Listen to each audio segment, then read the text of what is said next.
Today we have with us psychologist, CEO, a female entrepreneur, and Iron Lady Yardenne Assa, co-founder and CEO of Unboxable, which is a data-driven platform that supports companies to make smart hiring decisions. How are you? I'm good. Happy to actually be hosting this podcast with you. I researched on you quite a lot of bit and it was amazing. Everything. It was just very amazing stuff that came up actually. So I'm really excited to be here with you and interviewing you for this podcast actually. Thank you for having me. Okay. Let's start with some basic ground rule questions. Which region do you think is the most advanced in department of HR technology? Listen, the highest, the let's say the most intense usage today, we see the inevitable U.S. continent, like the Americas. Yeah. We see today that number one in usage is America, and then we have Europe. But a very, very interesting data point has to do with the growth rate of Asia Pacific, because we see that today, looking back at the last 3 years and looking forward into the next 5 years, we see that Asia Pacific has the highest growth rate in everything that has to do in HR tech, and specifically in recruitment tech.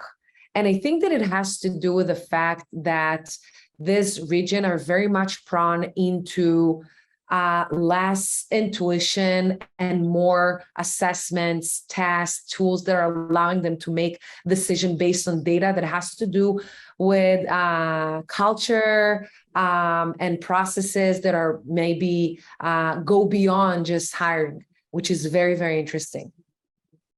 That actually is very true. And I do agree with you on that point. Recruitment drives have been driven to a very high point in Asia. We used to see it happening all the time in US and Europe, but Asia is, picking up the pace and they're trying to reach the mark where US and Europe are right now. And I actually read this line when I studied Unboxable in detail that you go by the phrase, submit your talent, not your CV. And I think that describes a lot about what your company stands for and what your company's mission stands for.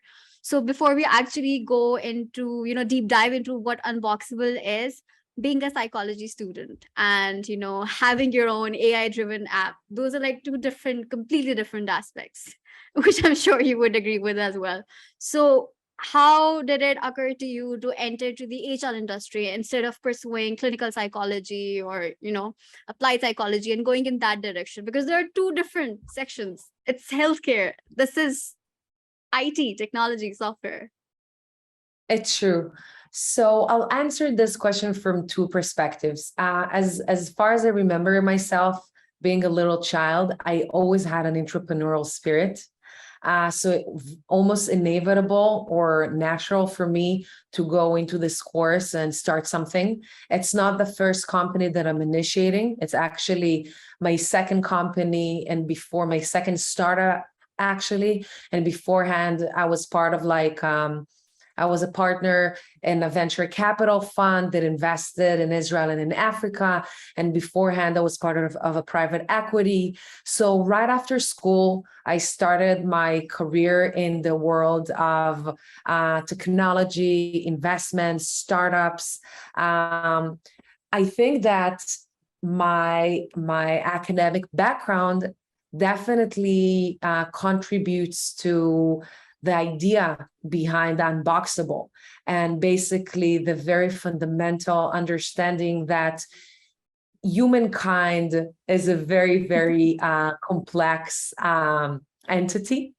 And in order to be able to forecast the success or to have a prediction between a candidate, a person, and a role, when the role represents a company, a culture, a sector, a team, a manager. So it takes much, much more than just a CV, a resume, and, kind of like an industrial factory line of interviews and tasks. And it has to do a lot with how when two different entities meet each other, what are the odds or chances of this combination to succeed in reality based on data. And this is what Unboxable is all about. And actually, it definitely totally relates to my background and my academic studies. I absolutely agree with you on that. Everything is data driven these days. So you need to have the right information. And it's not like you can, put your personality on a paper or on a page. And your CV definitely does not define you. Because I know personally people who are from healthcare background, but they are in the tech industry and they're thriving in tech industry.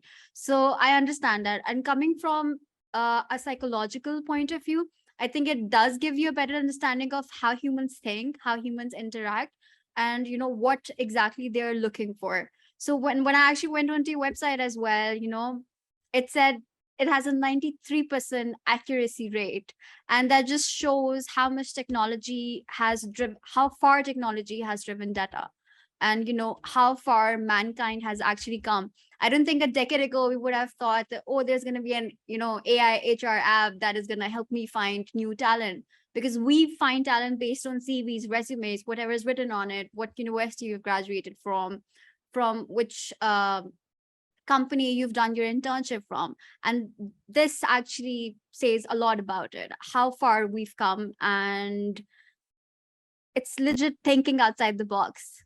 I think That's why we're called yeah. Unboxable, Yeah. among others. I think that at the end of the day, like if we'll, so today, 46% of Mhm. all hires Yeah. in the US market from the point of placement, 18 months forward, going forward, considered to be a bad hire. Okay. And if you're looking at the reason for what stands behind actually the reason for that being a bad hire, only 11% has to do with technical skills.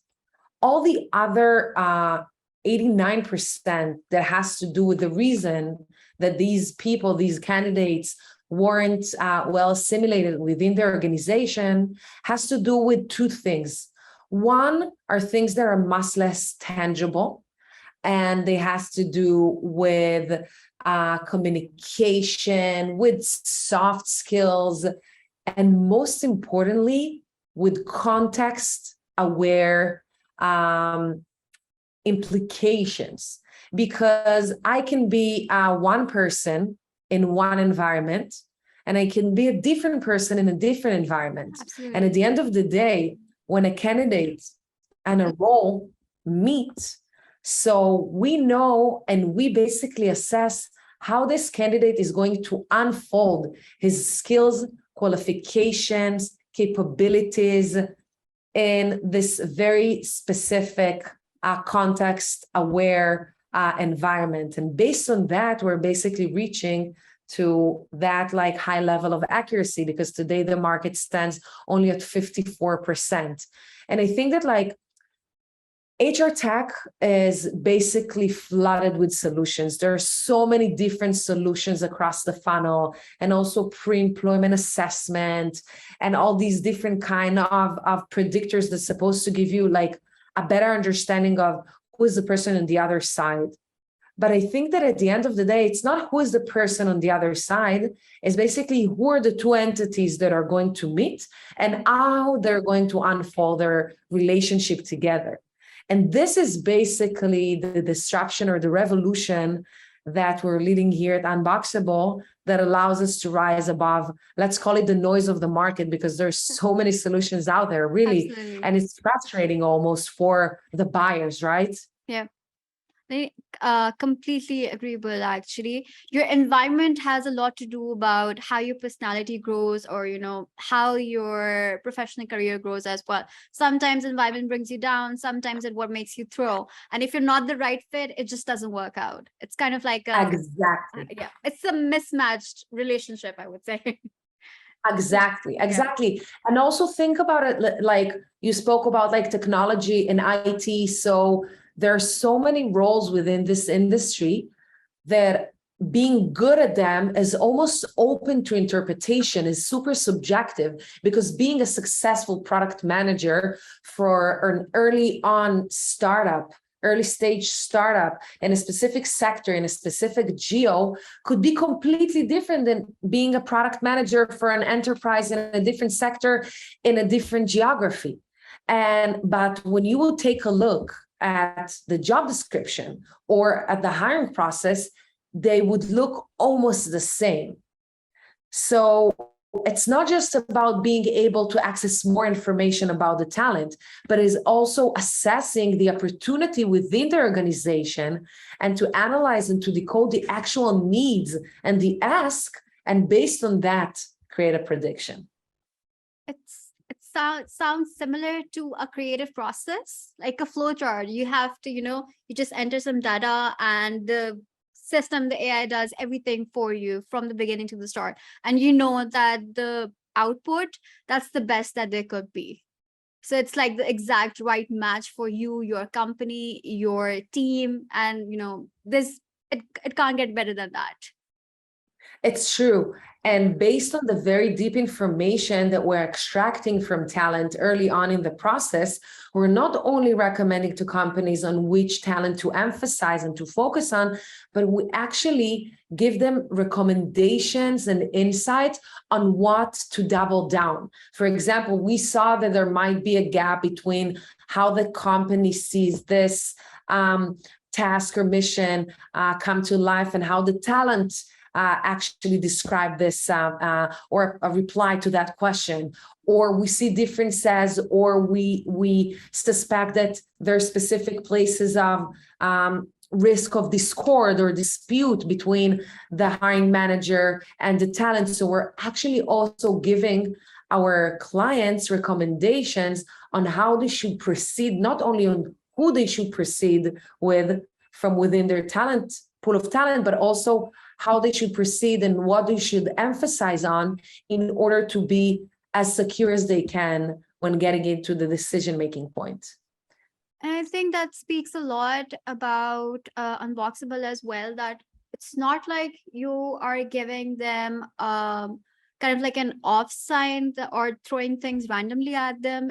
It goes through a process. It has a process. It has a hierarchy that it has to go through before it reaches your client.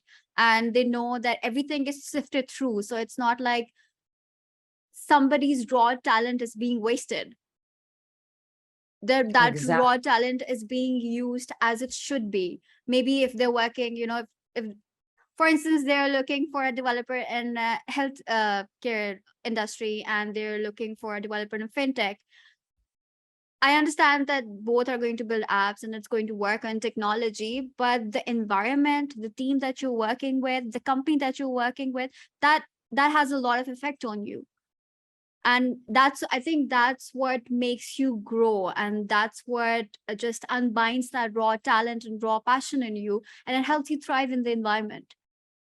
Definitely. I couldn't agree more.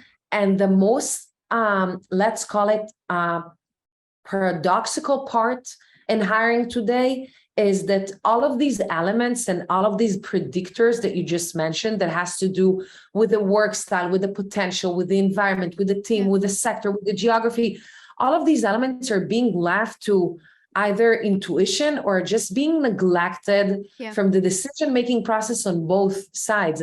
When in reality, 89% of bad hires are due to these elements. So basically what we do is that we created like an holistic approach to look at talent, because we're also assessing talent fit to a role. Like, does this person have what it takes in order to flourish also from a professional point of view? Because of course, that's the threshold, right? That's the barrier to a break or a make of a good hire, because I won't hire now a designer to do an IT job, right? Exactly. You want to make sure that someone holds the relevant qualifications and capabilities. But we're taking this onto the next level by allowing you to have a sneak peek to all of the different elements that now are completely being neglected or being left to intuition. And usually you access them only post-hire. Only once you already hire the person, then you see that something in this temperament of the person, in the personality, in the communication style, in the behavioral agility, and how he assimilated within the team. How can he is the mindset and work habits and work style are in sync with what the company is expecting from people to hold? Because early stage startup might expect from someone to be very agile and fast and self-started initiator. And if you're working for later stage company or enterprises, you're much more expected to be within the lines and the rules and to follow hierarchy. So all of these different elements are just being left to intuition or not even being taken into consideration. Understandable, actually. And your gut instinct or your intuition is not always right, so you can't completely rely on it in a professional way. And if you want your company to grow, whether you're a startup or whether you're at an IPO stage or a corporate end stage, gut instinct it's correct most of the time, but it's not always right. So you need something substantial to hold on to it. And exactly. I completely agree Also, with intuition is not something that you can streamline down the hiring processes and across organization. Absolutely. Right? Yeah. Because it's something that you carry within you and it's super subjective. And at the end of the day, we're making decisions about talent. Do we have a vibe with this person? Do we see ourselves spending 8 hours, 9 hours a day with this person? This is what happened, right? In real life. This is like real life. This happens more often than not. Whenever I'm talking to somebody, I want to see if I have a connection with them, if I can vibe them on the same level and same page as well. So I understand what you're saying completely. And I think this is what's been happening in HR recruitment drives as well. They want to see if the candidate is right fit, if they're going to be the right fit for the culture of the company as well, no matter what stage they are in or no matter what the hiring process is. The person just needs to fit and suit all the points that they've made up in their mind. That that can actually put us at an impasse, and sometimes you just can't move forward from that. Couldn't agree more. Yeah. So let's come to the main important question. What is the technology being used behind Unboxable? Amazing. So basically today we developed an algorithm that allows us to predict human to human success in the context of work. So basically our algorithm analyzes and decodes both the side of the company, all the different elements like the qualifications of the role, the requirements of the role, all of the different people, humans that are part of the role, like the team, the hiring manager, the culture, the values. So we're analyzing one side of the equation, and our algorithm also, based on all of the inputs that extracted and analyzed from the organization, based on that, we're actually analyzing the talent. And then we're creating a closed feedback loop on how talent actually are being assessed in the light of the needs of the role, of the position as the company described. And based on that, we're actually recommending on different type of talent. Okay, understandable. So I can assume that your team must have grown substantially from in the last couple of years as well.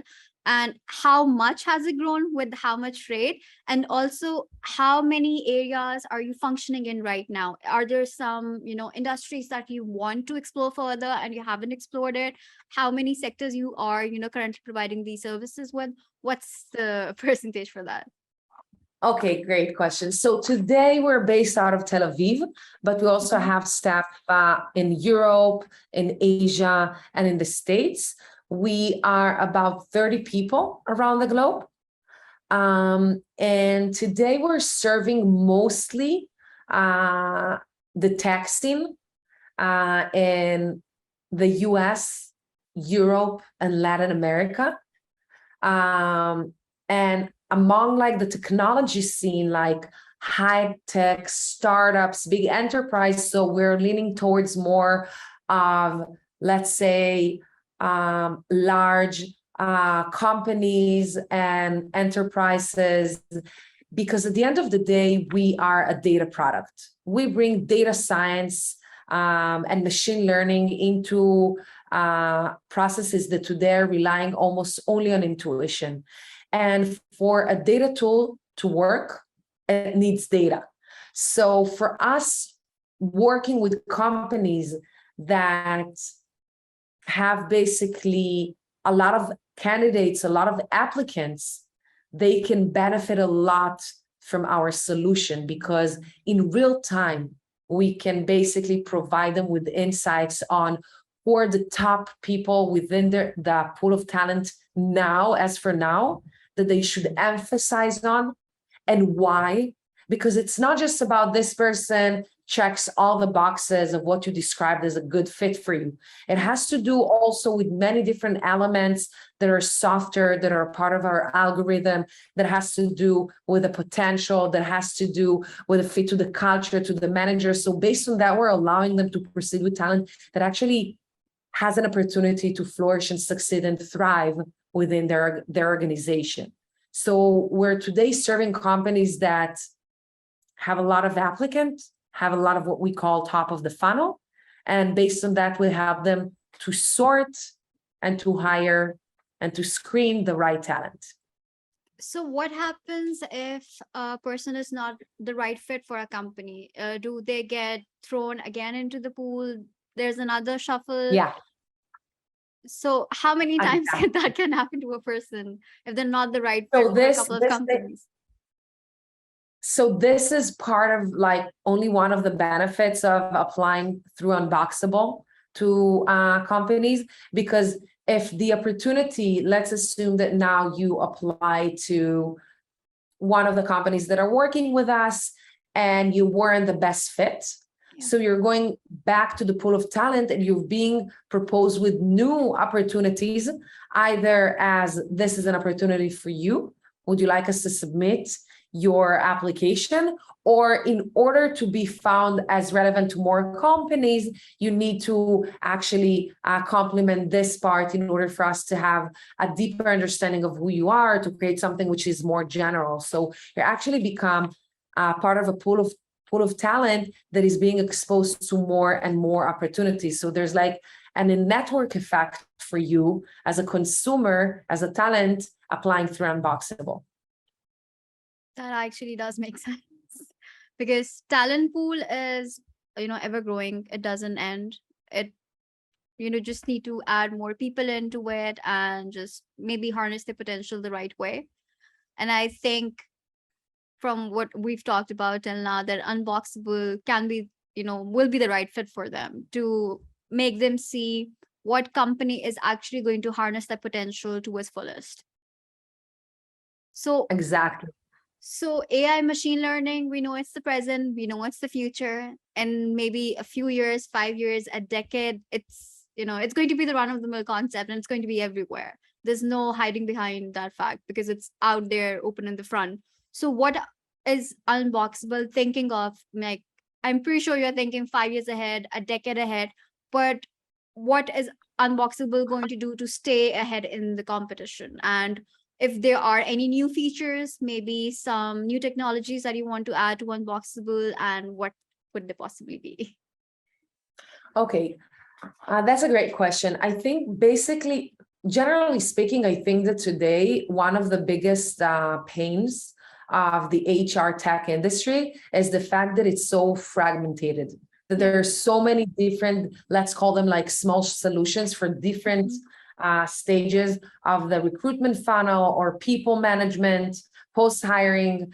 And if you will go now and you will check the tech stack of chief HR or recruitment, you will find out like at least 5 different technologies, if not more, for bigger companies. Yeah. And I think that basically the race for consolidation already started. Like, how much value you can bring, how much of a one-stop shop you can become. Okay, like, so today, let's say that ATSs, which are acting like the applicant tracking system, they're acting more of an operational tool, and they're trying to grow into, let's say, call it talent management, or even to go beyond hiring, etc. What we're trying to do at Unboxable is basically to be the one-stop shop for all the recruitment decisions, from the operational part and also from the data part, smart insights, streamlining hiring processes within organizations. And we're basing basically this assumption and belief that we can do that in less than 12 months is because we're holding on to the very deep data and smart insights that we have today, both on talent and companies. Beyond that, we are hoping to serve at some point the side of the talent. So today, in the situation that we have today, you as a talent cannot really apply to companies directly through Unboxable. You're going and you're applying to a specific company and you're using the Unboxable technology. What we're planning to release in the next quarter is actually to have a direct application platform that will direct directly with talent and would allow them to apply to Unboxable and then to multiply this application and to distribute it among all of the different opportunities within our system. And by that, also creating much better, faster, streamlined processes when it comes to search and job hunting for talent. So would it be wrong to say that we might see Unboxable in all 7 continents in the next decade? Definitely not wrong. Definitely there. Okay. So I know that being an entrepreneur, it's not easy. And like you said, it's your second venture. You were a venture capitalist before this as well. And you know that there are ups and downs with every technology, with every company. So there must be some technologies that, must not have worked out for Unboxable, or there might be some hurdles as far as technology is concerned, and you must have had to overcome those. What were those, and how did you actually overcome the hurdles that Unboxable had to face? I think that the biggest hurdle that we had to face actually is not that related to technology. It relates more to market education. Because at the end of the day, the process of matchmaking between companies and candidates, it has been here for more than like 5 centuries. The first CVs was written by Leonardo da Vinci in the 15th century and actually hasn't changed since then. Yeah. And job description and the entire application process and recruitment process, it's something that has been here since the Industrial Revolution. So we're actually fighting a market that has been operating in the same force, pace, etc., for many, many years. So I think that the biggest hurdle that we're still overcoming on a daily basis has to do with how do we do market education? How do you actually convince companies to go through a process of relying on a platform in order to make decisions? How do we go through a process of actually convincing talent to submit their talent or not their CVs, which takes longer than just send your CV via email? It does take 20, 25 minutes to go through the entire process and experience of Unboxable in order to create our what we call the deep talent report, which is the CV substitute that allows us to show who you are and the light of the position to the company. So I think that like the biggest hurdle when you are running and leading a revolution has to do with market education. Understandable, completely understandable. I have a very Unboxable non-related question right now. I understand that you're very big on community and female community, to be exact. How does it feel to actually, like you said, drive that community, to be a part of young female entrepreneurs who are changing the way of technology as we're speaking right now, who are adding more and more to it, and who are actually harnessing their true potential, and keeping in mind the community factor as well, that whatever you're doing, it's going to be a learning factor for so many females and women out there, maybe even those who have had not have had the opportunity to just focus on what they wanted or focus on their passion, and what would you say to somebody who's had an idea, who wants to work in the technology sector, or who just wants to have their own startup business? What would be your advice to them? So I think that the best way to start is to have a foot in the door. I wouldn't start a startup in the tech, I wouldn't start a startup without being part of like the tech scene, and preferably in one of like, let's say, the leading hubs of the world. I'm lucky enough to be born and raised in Tel Aviv, which is super vibrant and alive when it comes to technology and innovation. And I started my career relatively very young, while I was doing my BA in psychology and business. I started my first startup, and it was after I was working for another startup, starting basically my first business. I think that it's very important to make sure that you have the right mentors, the right communities, the right people to rely on, to have the right advice, and also to have the right people around you to vouch for you. And I think that since I remember myself as a very young professional, young entrepreneur, I was always part of communities, from the Global Shapers to Sandbox, Women for Women Forum, Young Leaders of the World. I think these type of communities are giving you two major benefits. One has to do with the fact that you're not alone, and you can always ask, and you can always ask for feedback, ask for an advice, ask for a favor, ask for a connection. So that's first. And the second thing is that you can always, as you said, learn from other people experience. And it brings me to my last point, which has to do with transparency. I think that it's very important when you are going through a journey in life to be very open and transparent about the process, about the journey, about the ups and downs. Because at the end of the day, we live in an era where everything looks perfect on Instagram, on LinkedIn. And that's so far away from real life, and especially in business. There's so many up and downs, and you get so many lessons, and you get also so many slaps, and it's hard. It's really, really, really, really hard. And people tend to share only, like, the high moments, when you close a big client, when you close the big round, when you did something big. But on the way to these points, there's so many hard moments. And I think that it's also important to be part of these communities, because people feel, let's say, more open to share within these like close communities and safe environments. So definitely my 2 cents of advice is to be part of communities that are related to where you want to operate. And if you want to start a startup, start small, start from the bottom, start by like working for one, being associated with one, being a part of like a community of people that are entrepreneurs, in order to start like being exposed to the right tools, to the right lingo, to the right people. I think most often than not, we actually tend to look for perfect moments, perfect things, and we want to share just that.